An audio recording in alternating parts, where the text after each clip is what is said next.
Сәлем достар, бүгін біз сіздермен ең дәмді синнабон булочкаларын әзірлейтін боламыз. Ол үшін видеоны міндетті түрде толық көріңіздер. Ең алдымен біз мынадай ыдысқа жылы ысытып алған сүтімізді құямыз. Кейін оған қант саламыз. Кішкене тұзымызды қосып жібереміз. Жарты қасық. Және ашытқымызды бір ас қасық үлкенмен және бір жұмыртқамызды қосамыз. Және осыны жақсылап араластырамыз.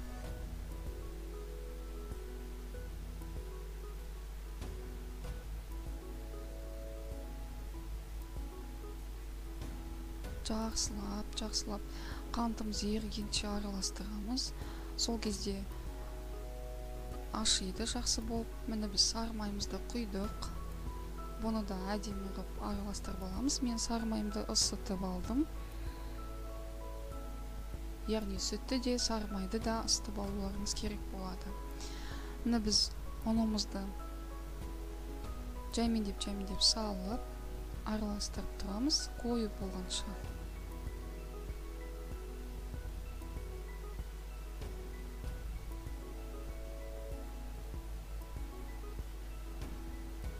Тағы да салып, ұнымызды тағы да араластырамыз.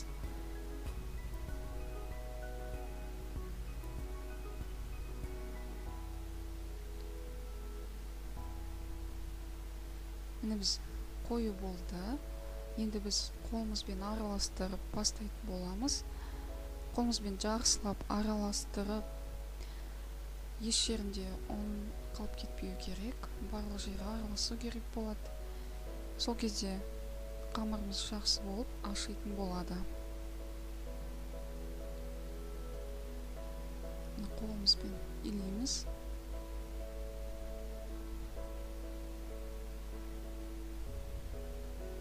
Жақсылап араластырып болғаннан кейін ыдысымызға қамырымыз көтерілгенше қойып қоямыз жылы жерде.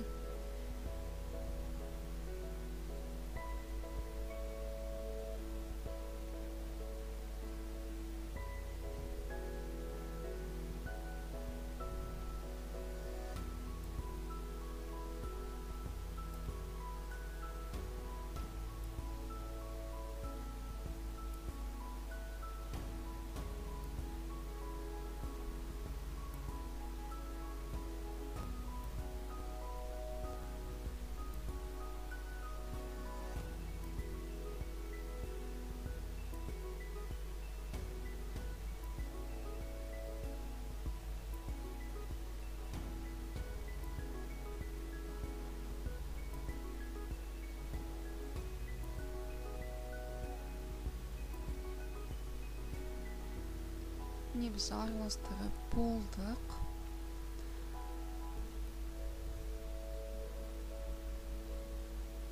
Міне біздің қамырымыз ашыды. Мен 2 сағат уақытқа қойып қойдым. Және осыны 4 бұрышты пішіндес етіп жайып аламыз. Еш жерінде бір жері жұқа, бір жері қалың болып кетпеуі тиіс. Міне біз жақсылап жайып жатырмыз. Барлық жерін тегістеп мен жайып шықтым. Және сары майымызды ерітіп, жайып алған қамырымыздың үстіне осындай жағатын боламыз. Сол кезде қамырларыңыз піскен кезде жабыспайтын болады. Ораған кезде жабыспайтын болады. Барлық жеріне жабып шығамыз сары майымызды. Және мен начинкасына ішіндегі 15 грамм корица мен 150 грамм қант екеуін араластырып, қамырымыздың үстіне барлық жеріне сеуіп шығамыз. Еш жерінде қалып кетпеу керек. Яғни барлық жеріне себілуі тиіс.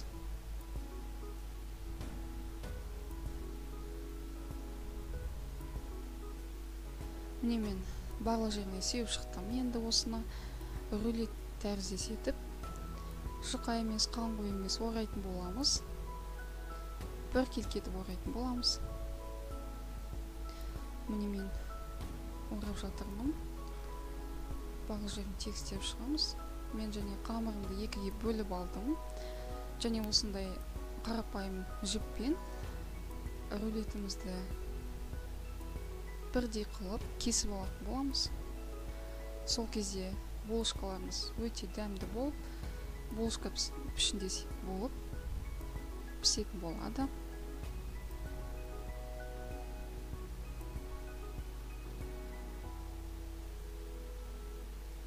Рулеттеріңізді тез кесіп алуларыңыз керек болады.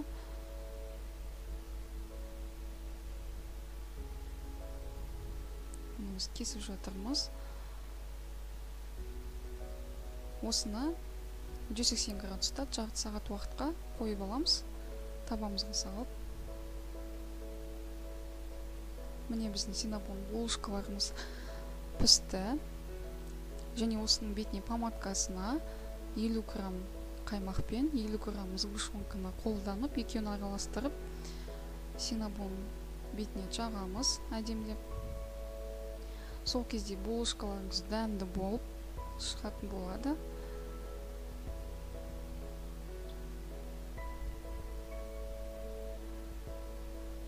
Міне біздің булочкаларымыз дайын. Видеоға лайк басып, каналымызға жазылып кетуді ұмытпаңыздар. Сау болыңыздар.